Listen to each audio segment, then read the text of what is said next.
യേശുവിൻ്റെ മരണം ആരുടെ പ്ലാനിങ് ആയിരുന്നു? എനിക്ക് തോന്നുന്നു ദൈവത്തിനെല്ലാം അറിയാമെന്നൊക്കെ പറയുന്നത് കൃത്യമായിട്ട് യേശുവിൻ്റെ കാര്യത്തിൽ നടക്കാതിരിക്കൂ. അപ്പൻ മകനൊരു സ്ക്രിപ്റ്റ് എഴുതി വെച്ചിട്ട് ആ സ്ക്രിപ്റ്റ് കൃത്യമായിട്ട് അപ്പൻ തന്നെ അത് ഡയറക്റ്റ് ചെയ്യില്ലേ? അങ്ങനെയാണെങ്കിൽ ഇത് ഗോസ്പലിൽ നമ്മൾ അവസാനം കാണുന്നൊരു കാര്യം, യേശു ജെറുസലേം ദേവാലയത്തിലേക്ക് വന്നപ്പോൾ അവരവനെ ബന്ധിക്കാൻ ശ്രമിച്ചു. എന്നാൽ അവർക്കവനെ പിടിക്കാൻ കഴിഞ്ഞില്ല. കാര്യം അവൻ്റെ സമയം ഇതുവരെ ആയിട്ടില്ലായിരുന്നു. അവരെത്ര ശ്രമിച്ചാലും അവൻ്റെ സമയമാകാതെ അവർക്ക് പിടിക്കാൻ അവനെ കഴിയില്ല. കാരണം അവൻ്റെ സ്ക്രിപ്റ്റ് ചെയ്തത് അപ്പനാണ്. അതുകൊണ്ട് ആ സമയം പൂർത്തിയാകാതെ കാര്യങ്ങളൊന്നും മുന്നോട്ട് പോകില്ല.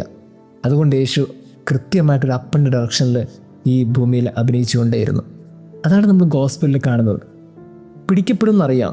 യേശു ഒറ്റയ്ക്കാണ് പോയത്, രഹസ്യമായിട്ടാണ് പോയത്. പക്ഷെ എല്ലാവരും റെക്കഗ്നൈസ് ചെയ്തിട്ടും അവർക്കവനെ പിടിക്കാൻ പറ്റിയില്ല. അതാണ് യേശുവിൻ്റെ ഒരു പ്രത്യേകത. നമ്മൾ ഓർക്കണം, നമ്മുടെ ലൈഫിൽ എന്ത് സംഭവിക്കുമ്പോഴും ദൈവത്തിൻ്റെ ഇടപെടലുണ്ട്. കൃത്യമായ സ്ക്രിപ്റ്റാണ്. അതിനനുസരിച്ച് നമ്മൾ മുന്നോട്ട് പോവുകയാണെങ്കിൽ ദൈവം ഇഷ്ടപ്പെടുന്ന പോലെ കാര്യങ്ങൾ മുന്നോട്ട് പോകും. ഈ മകൻ്റെ ഒരു പ്രത്യേകത എന്താണെന്ന് ചോദിച്ചാൽ, അപ്പൻ്റെ സ്ക്രിപ്റ്റിന് അവൻ അവസാനം വരെ കീഴ്പ്പെട്ട് നിന്നു. മരണത്തോളം അവൻ അനുസരണയുള്ളവനായിരുന്നു നമ്മൾ വായിക്കുന്നത് കൊണ്ടല്ലേ.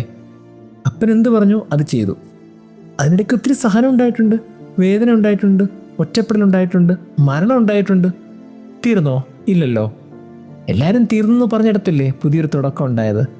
നമ്മുടെ ലൈഫ്, ഏഷ്യൻ ലൈഫിൽ നമ്മൾ കണക്ട് ചെയ്ത് വേണം കാര്യങ്ങൾ കാണാനായിട്ട്. നമ്മൾ നമ്മളുടെ സ്ക്രിപ്റ്റ് എഴുതി വെച്ചിട്ട് അത് നടക്കണമെന്ന് ദൈവത്തോട് പറഞ്ഞാൽ പാളിപ്പോവും. പല ക്ലൈമാക്സ് സീനിലെത്തുമ്പോൾ നമ്മൾ വിചാരിക്കുന്ന അത്ര സക്സസ് ഉണ്ടാവില്ല. എന്നാൽ ദൈവം എഴുതിയ ക്ലൈമാക്സിൽ നമ്മൾ ജീവിക്കാൻ തീരുമാനിച്ചാൽ ക്ലൈമാക്സ് നമ്മൾ ചിന്തിക്കുന്നതിനപ്പുറമായിരിക്കും. അതാണ് സുവിശേഷം.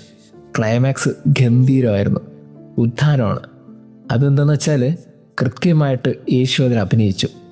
നമ്മൾ നമ്മുടെ ജീവിതത്തിൽ വ്യത്യസ്തമായ സ്റ്റേജിൽ അഭിനയിക്കേണ്ടവരാണ്.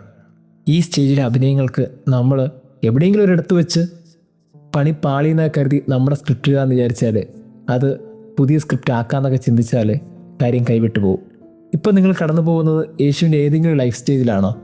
ഒരുപക്ഷെ അവൻ്റെ പരസ്യ ജീവിതത്തിലെ അത്ഭുതങ്ങൾ ചെയ്യുന്ന ഏറ്റവും അക്സെപ്റ്റൻസ് ഉള്ള ടൈമിലാണോ?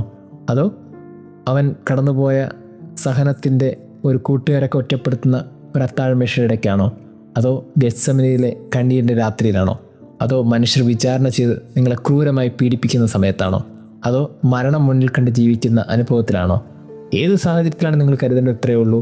ദൈവമേ, നിൻ്റെ ഹിതം നിറവേറട്ടെ എന്ന് ചിന്തിച്ച് ആ സ്ക്രിപ്റ്റിന് ജീവിക്കാൻ മനസ്സ് കാണിക്കുക. കാര്യങ്ങൾ ക്ലൈമാക്സ് നമ്മൾ ചിന്തിക്കുന്നതിനപ്പുറമായിരിക്കും. അപ്പുറമുള്ളൊരു ക്ലൈമാക്സിന് യു വെയിറ്റ്. ദൈവം നമ്മെ അനുഗ്രഹിക്കട്ടെ.